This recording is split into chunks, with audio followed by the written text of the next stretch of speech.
And it isn't just COVID causing anxiety. The American Psychological Association reports Americans are facing unprecedented levels of stress, mostly due to inflation and the war in Ukraine. So how do we cope? Dr. Gregory Jantz is here. He's a psychologist and author of The Anxiety Reset. Doctor, April is Stress Awareness Month, and we're all pretty aware of it. So what can we do to get our collective anxiety under control here? Well, and there is a collective anxiety. We've been through 2.5 years of intense chronic anxiety.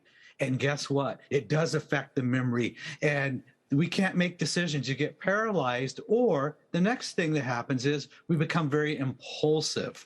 And so one of the things we need to look at is, am I struggling in areas of sleep?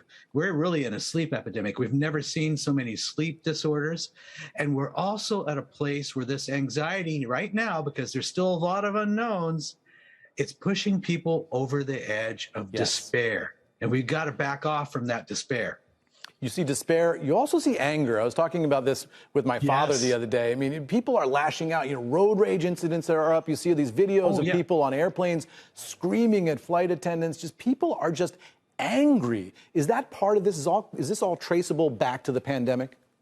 Well, we are seeing a real increase in hostility and anger, and it's back there on the back burner, and people are doing and saying things that they normally wouldn't do. They've been oversaturated with anxiety.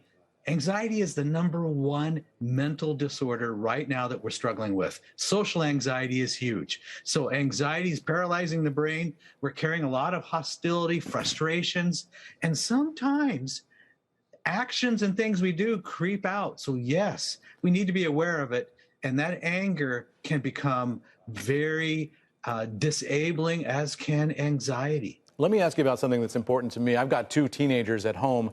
And you see these studies over and over again that say that teenagers are really bearing the brunt of this. Their schooling's been interrupted. Their lives have been interrupted.